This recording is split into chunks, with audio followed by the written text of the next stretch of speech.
మీ ఇంట్లో కార్ని రెంట్కిచ్చి డబ్బు సంపాదించాలనుకుంటున్నారా? అయితే వెంటనే ఈ నెంబర్కి కాల్ చేయండి. అసలు ఇప్పటి వరకు బయట ప్రపంచానికి తెలియని మిస్టీరియస్ టెంపుల్స్ ఏమైనా ఉన్నాయా?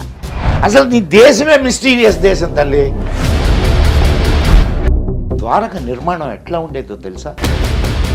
అక్కడ సిరామిక్ టైల్స్ మొత్తం అందరూ మగపిల్లలే అయితే ఒక్క ఆడపిల్లన్నా లేకపోతే ఎట్లా అంటే అదే పిండాన్ని మార్చి ఆయన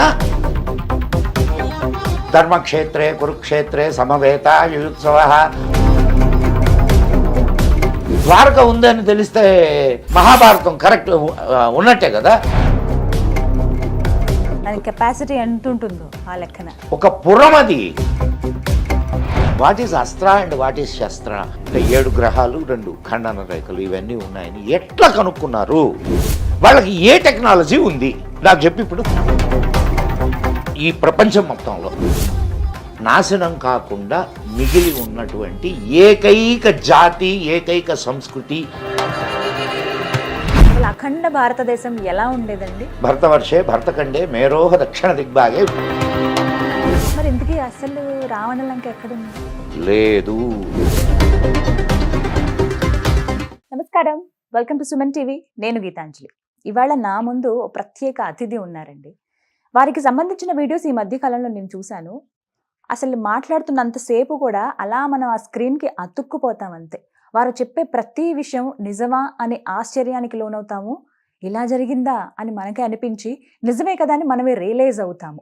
బట్ తెలుసుకోవాలి ఇంకా ఇంకా అనిపిస్తుంది వారు మాట్లాడే ప్రతి ఒక్కటి కూడా. ప్రత్యేకించి పురాణాల్లో అంటే మనం ఏన్షియంట్ హిందూ టెక్నాలజీ ఏ విధంగా ఉండేది, ఇప్పుడు మనం ఏవి వాడుతున్నాం, ఇంతకు ముందు కాలంలో టెక్నాలజీ ఎలా ఉండేది, అసలు మన పురాణాల నుంచి ఇతిహాసాల నుంచి మనం ఏం నేర్చుకోవాలి, ఎలా మన లైఫ్ స్టైల్ ఉండాలి, ఇప్పుడు మనం ఏదో ఈజీగా ఒక మాటలో చెప్పేస్తున్నాం కానీ అప్పటి రోజుల్లో అసలు ఎలా ఉండేవి, ఇవన్నీ కూడా మాట్లాడి లేటెస్ట్ నాకు తెలిసి ఇప్పుడున్న జనరేషన్ వాళ్ళందరికీ కూడా ఆయన ఒక డిక్షనరీ అయిపోయారు. ఆయన ఒక బెస్ట్ బుక్ అయ్యారనే చెప్తాను నేనైతే. వారే ది మదన్ గుప్తా. ప్రస్తుతం నాతో పాటు ఉన్నారు. ఇవాళ కూడా ఇటువంటి చాలా సున్నితంగా ఉన్న అంశాలే కావచ్చు, మన దగ్గర ఉన్నటువంటి కొన్ని సందేహాలే కావచ్చు, వీటన్నిటి గురించి వారి ముందు ప్రశ్నలుగా నేను ఉంచబోతున్నాను. మరి వారు ఎటువంటి సమాధానాలు ఇస్తారు, ఎలా మనల్ని ఇంకా అవేర్నెస్ క్రియేట్ చేస్తారు మనకు అనేది వారి మాటల్లో విని తెలుసుకుందాం. మదన్ గుప్తా గారు నమస్తే అండి. నమస్తే అమ్మా. ఎలా ఉన్నారు? ప్రస్తుతం దాకా బాగానే ఉన్నాను.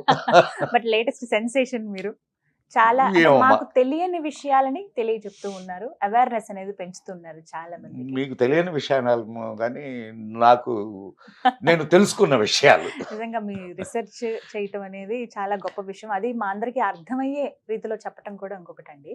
ఇది నాకు అడగాలనిపించింది మిమ్మల్ని. కామన్గా ఇప్పుడు మన ఎగ్జిస్టెన్స్, మన లైఫ్ చూస్తే ఏ స్టేజ్ నుంచి ఏ స్టేజ్ వరకు వచ్చాం మనం? ఇప్పుడు 5G, 4G, 5G, ఇంతకు ముందు 3G, అలా ఒక్కొక్కటి. ఇంకా కొంచెం నార్మల్ గా చూస్తే గనక ఎద్దుల బండి కావచ్చు, ఇలా ఒక్కొక్కటి డెవలప్ అవుతూ ఆ గ్రోత్ మనం చూస్తూ వస్తున్నాం.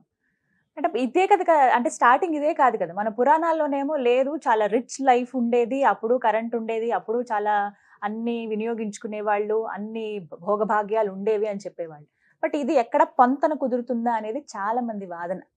నిజంగా మనకి పురాణాల్లో అన్ని ఉండుంటే ఇప్పుడు ఎందుకు మళ్ళీ మొదటి నుంచి మళ్ళీ రావడం? నువ్వు ఒక ప్రశ్న వేసావు, నేను ఒక ప్రశ్న వేస్తాను. ఏంటంటే మనమే తెలివిగల వాళ్ళమా? అస్సలు కాదు. ఇంతకుముందు తెలివిగల వాళ్ళు పుట్టలేదా? ఇప్పుడు ఇది అనంతమైన కాలగమనం, అవునా కాదా? ఎన్ని వేల సంవత్సరాల నుంచి ఉందో సృష్టి నీకు తెలుసా? తెలీదు. సో ఇన్ని వేల సంవత్సరాల్లో ఈ 300-400 సంవత్సరాల్లోనే నువ్వు 300 సంవత్సరాలే, 400 సంవత్సరాలు కూడా ఎక్కడైంది? ఇది ఈ సైంటిఫిక్ డెవలప్మెంట్ అనే ఇది జరిగి. సో ఈ 300-400 సంవత్సరాల్లోనే తెలివిగల వాళ్ళందరూ పుట్టారా? అంతకుముందు లేరా? అంతకుముందు ఇటువంటి ఊహలు, ఇటువంటి ఇవి ఎవరికి రాలేదా?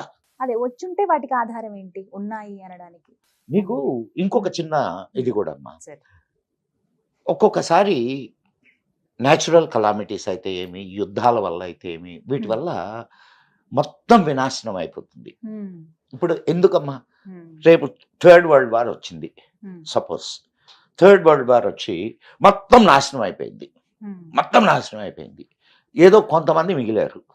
వాళ్ళల్లో ఎంతమందికి ఈ సైన్స్ తెలిసి ఉంటుంది? అసలు ఈ సైన్స్ ఎంతవరకు ఎగ్జిస్ట్ అవుద్ది? Correct point. అవునా కదా?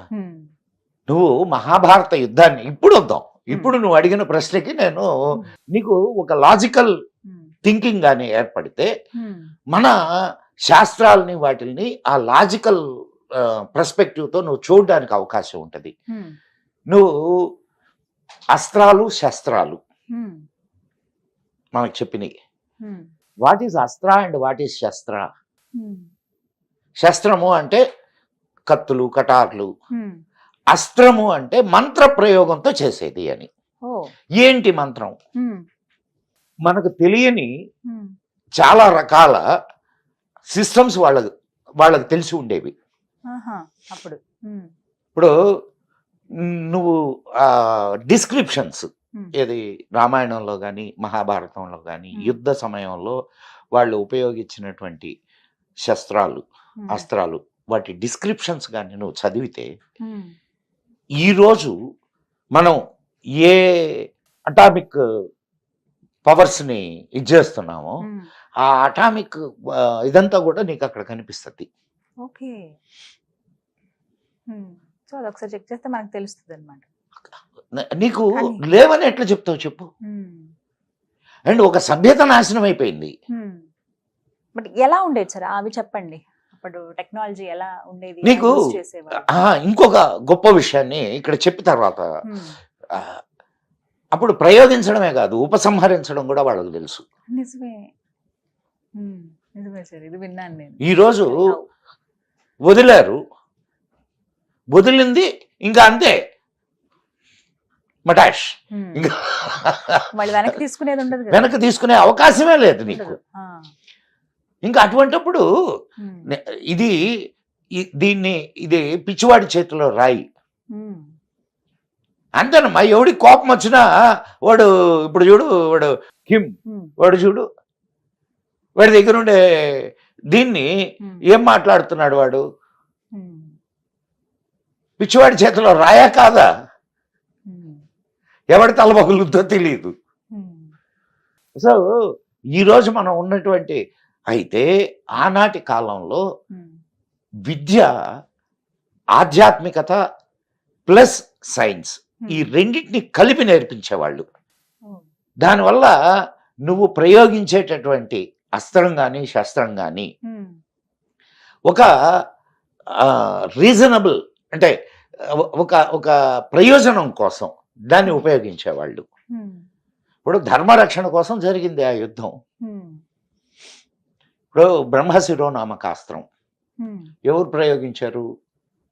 మనకు మొన్న సినిమా కూడా వచ్చింది కదా, ఎవరు? కల్కి సినిమా, అశ్వత్థామ. ఏమని ప్రయోగించాడు? అపాండవ మగుగాక అని ప్రయోగించాడు. అంటే స్పెసిఫిక్ గా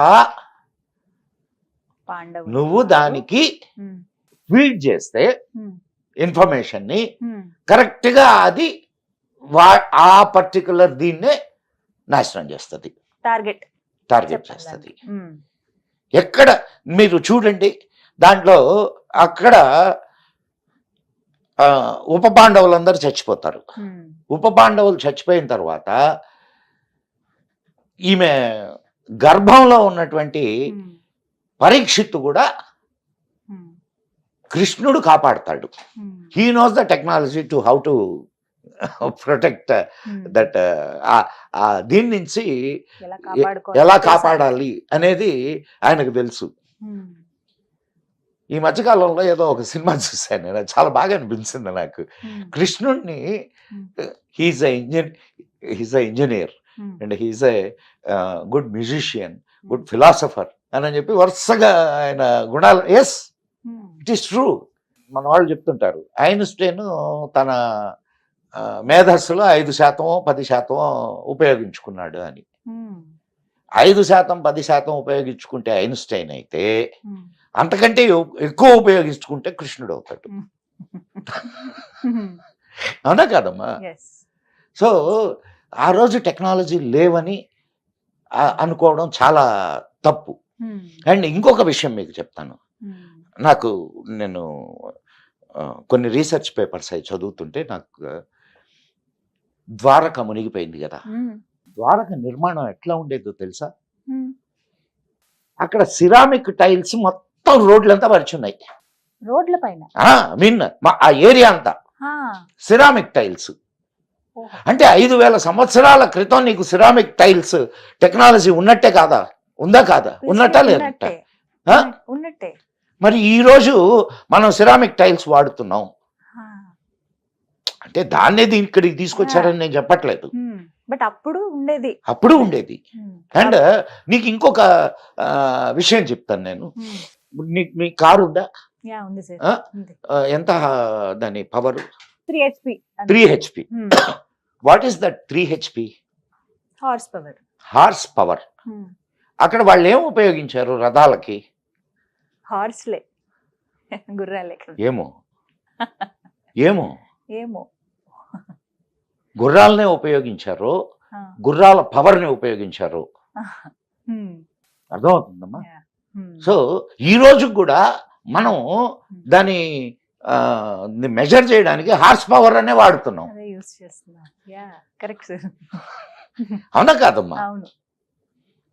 సో లింక్ చేసుకుంటే చాలా మనకి కనెక్ట్ అవుతాయమ్మా. నేను అన్నది అదే. ఈ రోజు మనమే తెలియగల వాళ్ళం, మనమే మేధావులం, మన సైన్స్ మన దగ్గరే ఉంది. ఇంకా మనమే సృష్టించాము, కనిపెట్టాము అని అనుకోకూడదు. ఇంతకు మించినవి మన పురాణాల్లో ఉన్నాయి. నీకు మనకు కొన్ని శాస్త్రాలు ఉన్నాయమ్మా. నువ్వు సరేనమ్మా, నేను ఒక విషయం అడుగుతాను, చెప్పమ్మా.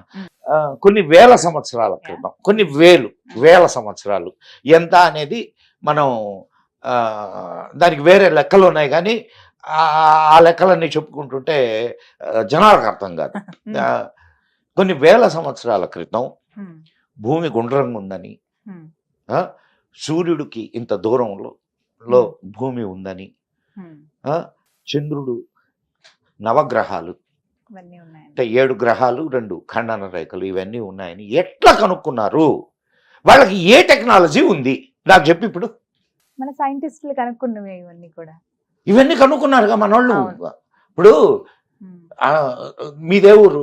నేటివ్ వెస్ట్ గోదావరి, భీమవరం దగ్గర పాలకోడేరు. మీ ఊళ్ళో బ్రాహ్మడు ఉన్నాడా? నేను ఊరికే ఉన్నాడా?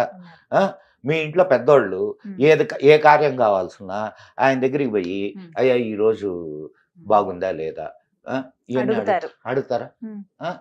ఆయన రే ఈరోజు అమావాస్య, ఈరోజు పౌర్ణమి, ఈరోజు పలానా రోజున నీకు గ్రహణం వస్తుంది, ఇవన్నీ చెప్తున్నాడా లేదా? చెప్తారు. ఏం సైన్స్ ఉంది వాడికి? పంచాంగం చూసి చెప్తారు ఆయన. పంచాంగం ఎక్కడిది? పంచాంగం 8,000 ఏళ్ల నాటిది. ఎట్లా సృష్టించబడింది? అవునా కాదా? నువ్వు ఆ రోజు ఉన్నది సైన్స్ కాదనబాక. నేను అంటున్నది ఏంటంటే ఈ రోజు ఉన్నది సైన్స్ ఓకే, కానీ ఆ రోజు ఉన్నది కూడా సైన్సే. కాకపోతే నీకు తెలిసినటువంటి రూపంలో ఉండకపోవచ్చు. That's a different issue. ఇప్పుడు మనం చూస్తున్న విధానమే కాదు, ఇదే విధానంలో ఉండాలనే రూల్ ఏం లేదు అక్కడ. ఇప్పుడు నీకు మహాభారతాన్ని యుద్ధం ఎట్లా జరుగుతుంది అని చెప్పి వేదవ్యాసుడు సంజయుడికి ఒక హైయెస్ట్ టెక్నిక్ ని చెప్పిపోతాడు. ఎందుకనంటే ధృతరాష్ట్రుడికి చెప్పాలా. సో యుద్ధం జరిగేటప్పుడు ఈ లైవ్ కామెంటరీ ఇస్తాడు. ఆయన చూడలేడు కాబట్టి లైవ్ కామెంటరీ ఇస్తాడు. ఎలా హౌ ఇక్కడి నుంచి అక్కడికి ఎట్లా? అది టెక్నాలజీ కాదంటే ఎట్లా? ఫోన్లు ఉన్నాయి సార్ అప్పుడు. ఏమో ఫోన్లు ఉన్నాయో లేదో తెలియదు. లైవ్ టెలికాస్ట్ ఇస్తాడు. ధర్మక్షేత్రే కురుక్షేత్రే సమవేత యుయుత్సవ మామక పాండవాశ్చైవ కిమకుర్వత సంజయ దృష్ట్వాతు పాండవాణీకం వ్యూఢం దుర్యోధనస్తదా ఆచార్యముపసంగమ్య రాజావచనమబ్రవీత్. వరుసగా చెప్తాడు. మీరు భగవద్గీతలో మొదటి ఇవన్నీ చదివితే అక్కడ యుద్ధం ఎట్లా జరుగుతుందో చూపిస్తాడు. టెక్నాలజీ లేదని ఎందుకు అనుకుంటాం ఇలాంటివన్నీ చెప్పిన తర్వాత. చక్కగా చెప్పారు sir. Thank you so much for your time. నమస్కారం. ఓం నమః శివాయ.